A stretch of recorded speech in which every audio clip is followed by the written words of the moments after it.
ایک آیت ہے قرآن مجید میں، اس آیت کے بارے میں امام نے فرمایا، آیت یہ ہے کہ وَإِذْ وَعَدْنَا مُوسَىٰ 40 لَيْلَةً، ہم نے موسیٰ سے 40 دنوں کا وعدہ دیا، کیا آئیں گے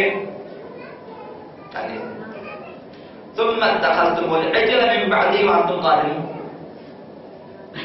جب ہم نے 40 دنوں کے لیے موسیٰ کو بلا لیا تو بنی اسرائیل کہ تم لوگوں نے پھر وہ سارا پرستی شروع کر دی، بچڑے کی پرستی شروع کی۔ اس آیت کے سلسلے میں امام نے فرمایا اپنی تفسیر میں، جو کہ معروف ہے تفسیر امام صلی اللہ علیہ وسلم کے نام سے مشہور ہے، اس تفسیر میں انہوں نے فرمایا کہ موسیٰ کو حکم دیا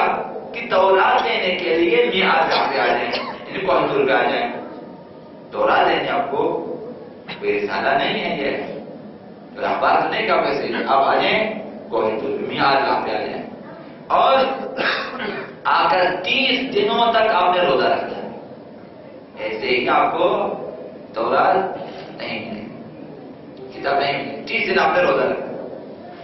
اور پھر مناجات بھی کرنی ہے۔ حضرت موسیٰ نے گمان کیا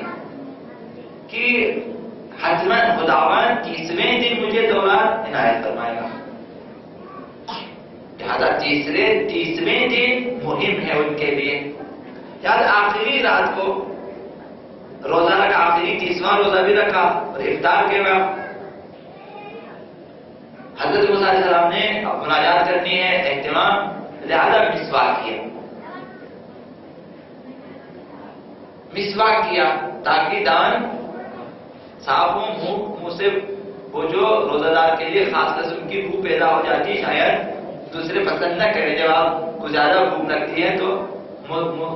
میں بو پیدا ہو جاتی ہے، وہ ختم ہوتے ہیں۔ حضرت موسیٰ نے مسواک کی، خداوند متعال نے وحی بھیجی کہ موسیٰ آپ جانتے ہو کہ روزہ دار کی منہ کی بو میرے نزدیک ہر اجر سے زیادہ خوشبودار ہے۔ اعتراض کیا خدا نے کہ مسواک کیوں کیا افطار کے وقت،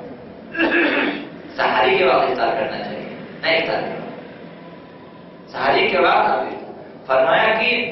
مجھے آپ کو پتا، کیا آپ کو یہ نہیں معلوم کہ روزہ دار کے منہ کی جو بو ہے وہ مجھے ہر اجر سے زیادہ خوشبودار ہے،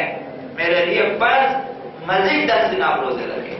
تو 10 دن روزے رکھیں، لیکن خبردار افطار کے وقت مسواک نہ کریں۔